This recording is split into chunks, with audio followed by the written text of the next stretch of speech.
I think she has long made the case that you need to have fiscal policy do its job during a crisis, and that there is still a need for fiscal stimulus now. So I think that would be one of the issues that she's already spoken to publicly before talk of her nomination. Do you think she would find approval in the Senate easy? Look, I've seen Janet in many settings, and she has great respect. I think she will have a lot of support in the Senate. I certainly hope that's true for all of the nominees. But I think she has a background that is in some ways without equal. I mean, she has all of the different skills and parts of the background that a Treasury Secretary needs. And she's got a reputation in international and domestic economic and financial circles.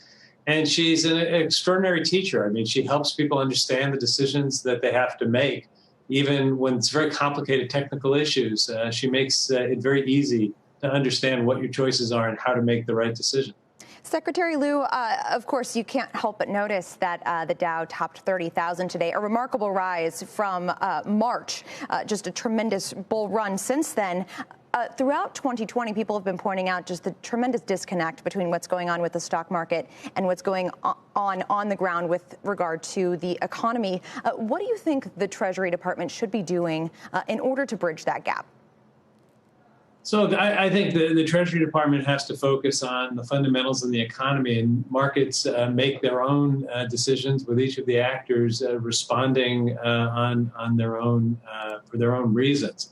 I think, obviously, with the clarity now that their transition will go forward, and now that we see that it will go forward more smoothly with names that are reassuring, I think that gives long-term confidence that we're on a better path, and that the tumult of the last 4 years will be replaced by a kind of clear-minded policy, and that's good for confidence. It's good for business.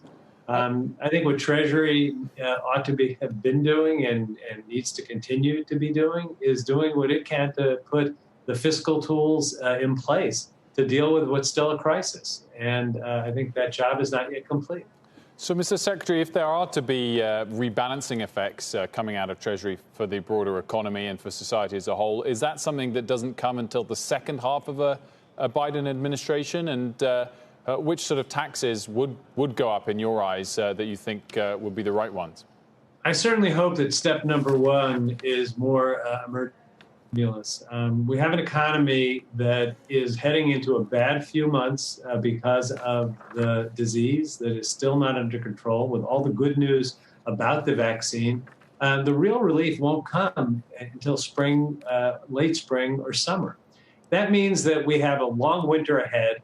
And the time to act is now. Congress should act before the end of the year. It should act decisively. I hope that this can be something of a confidence-building measure where the two sides can start learning how to do business with each other again, and then move on to an investment program in a recovery package to deal with the long-term tail of the economic pain that we're going to be coming out of. Even after the health crisis is over and the economy is starting to heal, it's going to take a while, and we're going to need to invest in the economy for that recovery to be strong. What's at stake if they don't act, though? Obviously, it's been several months since we've seen any sort of real momentum on that front. What's it going to take for them to act? And what are some of the stakes if they actually sit on their hands and don't do anything? Look, I've said for some time that it's playing with fire. The third quarter GDP numbers were obviously good news, but it left the economy 3.5% smaller than before the crisis. That's before the second wave hits in full force. What does it mean? It means that millions of families are going to face eviction if there's not action. It means that millions of families are going to face hunger when they don't have enough money to put food on the table.